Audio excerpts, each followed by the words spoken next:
Hola amigos y amigas, nos encontramos una vez más ante la palabra de Dios. En esta ocasión, la iglesia nos presenta versículos del capítulo 1 de San Juan. Todo esto sucedió en Betania, al otro lado del Jordán, donde Juan bautizaba. Al día siguiente, Juan vio acercarse a Jesús y dijo: Este es el Cordero de Dios que quita el pecado del mundo. A él me refería cuando dije: Después de mí viene un hombre que me precede, porque existía antes que yo. Yo no lo conocía, pero he venido a bautizar con agua para que él fuera manifestado a Israel. Y Juan dio este testimonio: He visto al Espíritu descender del cielo en forma de paloma y permanecer sobre él. Yo no lo conocía, pero el que me envió a bautizar con agua me dijo: Aquel sobre el que veas descender el Espíritu y permanecer sobre él, ese es el que bautiza en el Espíritu Santo. Yo lo he visto y doy testimonio de que Él es el Hijo de Dios. Hasta aquí entonces el texto que nos inspira entonces una reflexión, un pensamiento, una contemplación, para que luego entonces veamos cómo en nuestra vida repercute este texto de la palabra de Dios. Siempre es importante tener en cuenta lo que el texto dice para ver luego entonces lo que el texto me dice, para que luego entonces podamos llevar a cabo, aterrizar en nuestra vida lo que nos inspira la palabra. El texto comienza diciendo que todo esto sucedió en Betania. Sabemos que también podría llamarse Betavara, este lugar, que significa lugar de los pantanos o lugar del pantano, donde Juan llevaba a cabo su actividad de bautizador. En ese lugar que ya sabemos, Josué entró con el pueblo hebreo hacia la tierra prometida. Entonces Juan quiere expresar con esta acción de bautizador este hecho de querer nuevamente hacer pasar por el Jordán al pueblo de Dios para que pueda entrar en la verdadera tierra prometida, que ya no es la tierra material, física, geográfica, sino que la tierra prometida es el reino de Dios, es la propuesta de Jesús. El texto continúa diciendo que Juan vio acercarse a Jesús y dijo: Este es el Cordero de Dios que quita el pecado del mundo. ¿Cómo hace Juan para ver a Jesús como el Cordero de Dios? Si Juan veía en Jesús aquel carpintero de Nazaret, aquel hijo de carpintero, aquel artesano, ¿cómo es que puede ver entonces algo distinto? Porque Juan tiene una mirada interior. Juan no se queda con la mirada externa, el verbo ver en griego, blepo, podríamos decir que es en todo caso el emblepo, o sea, ve adentro.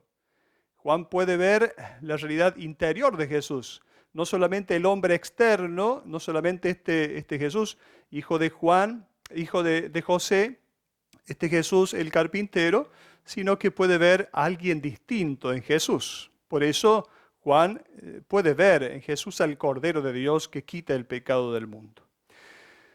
Esta expresión Cordero de Dios puede tener alguna referencia al siervo de Yahvé. Lo encontramos en Isaías 53, el siervo de Yahvé. Puede ser que haya una referencia al siervo de Yahvé, pero posiblemente lo que Juan tenía en mente era al Cordero Pascual. Sabemos que el cristianismo primitivo ve en Jesús al verdadero Cordero Pascual.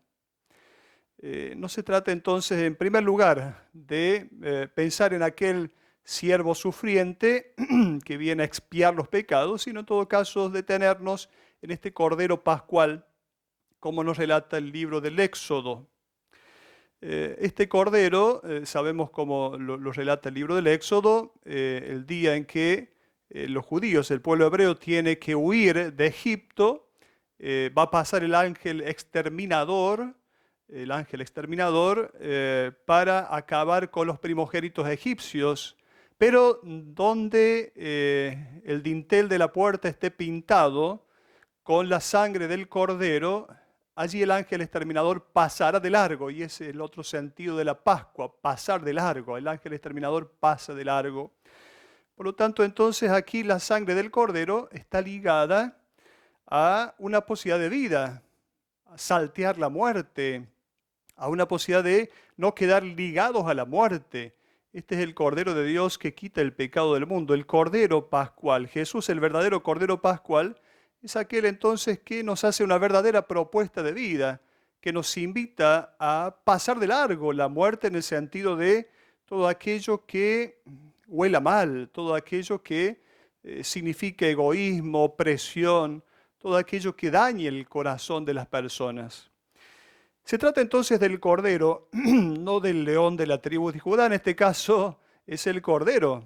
En todo caso, este león hoy se convierte en el cordero. La imagen del cordero es una imagen sencilla, simple. La imagen del cordero es alguien que está ligada a la mansedumbre. Este es el cordero.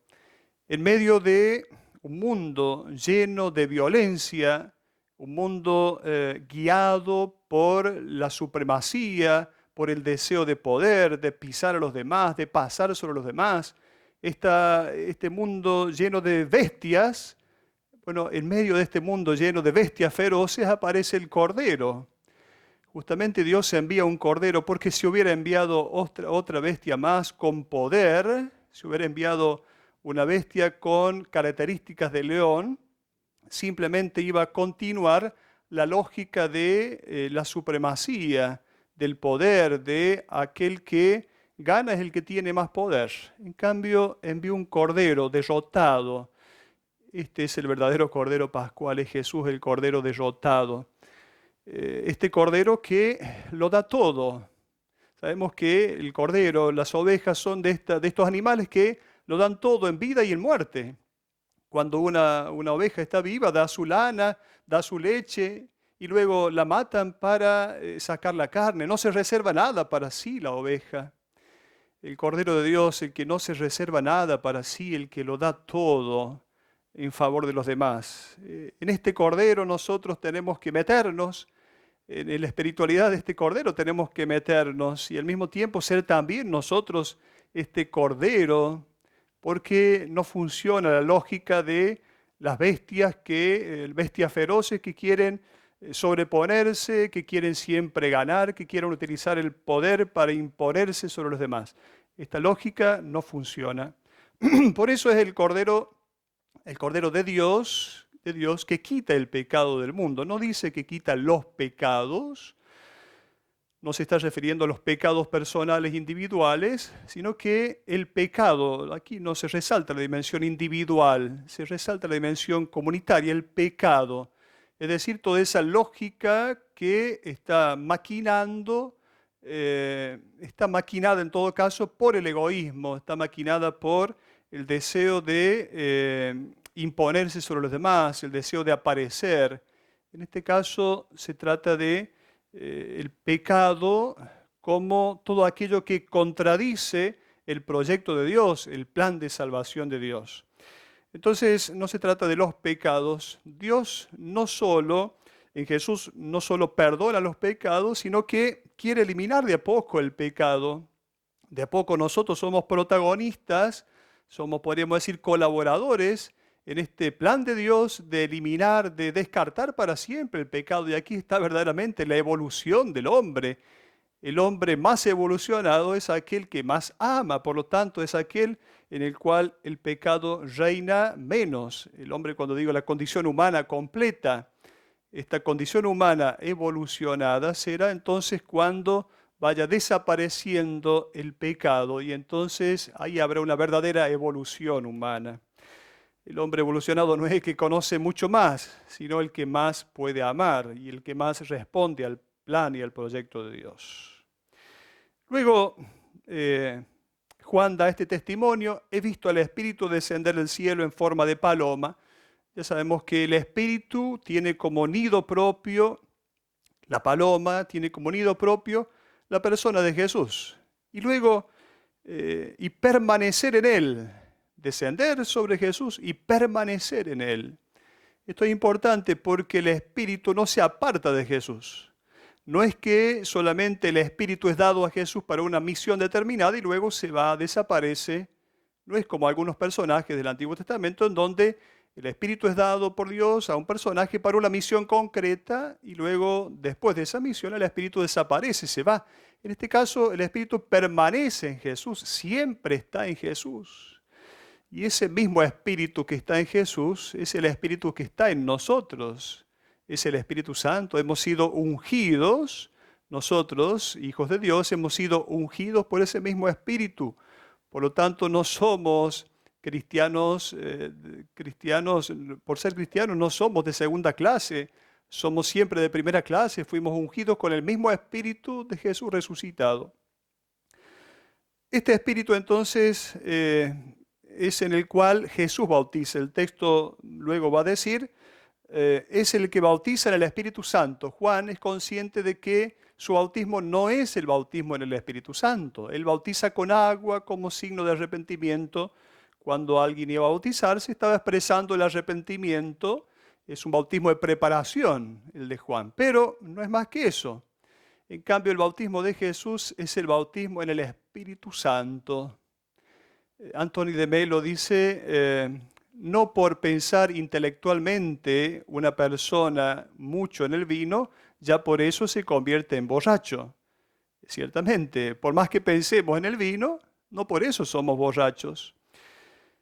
La fe cristiana no es solamente saber cosas de Jesús, no es solamente aprender cosas de Jesús, no es solamente una experiencia intelectual de Jesús, es una experiencia interior. Hasta que no bebamos el Espíritu, no podremos ser impregnados por Él. Por eso la comunidad de Jesús es una comunidad impregnada por la acción del Espíritu. Podríamos comparar el bautismo de Juan con el bautismo de Jesús a lo que realizamos en estos días de verano. Quizá a la tardecita agarramos la manguera y vamos a regar las plantas. Bueno, y bañamos un poquito las plantas por arriba, pero necesitamos meter el agua en las raíces de la planta. Entonces este bautismo de Juan es como esto de bañar las plantas por afuera. Luego, hasta que el agua no penetre en las raíces de la planta, el agua no produce el efecto que tiene que producir en la planta para que pueda ser realmente alimentada.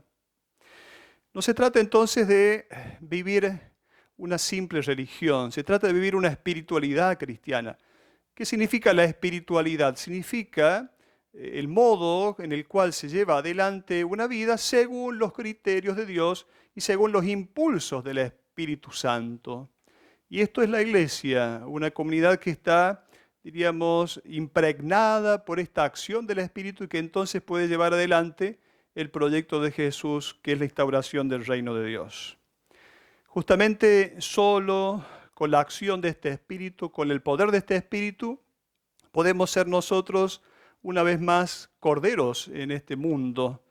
Este impulso natural del ser humano nos lleva a ser bestias, nos lleva a ser bestias feroces que quieren imponerse sobre los demás, que quieren simplemente triunfar, ganar, buscar glorias y aplausos humanos. En cambio, el Espíritu de Dios que actúa en nosotros, que es el mismo Espíritu que actuó en Jesús, que permanece en nosotros, este Espíritu nos lleva a ser también nosotros Eucaristía.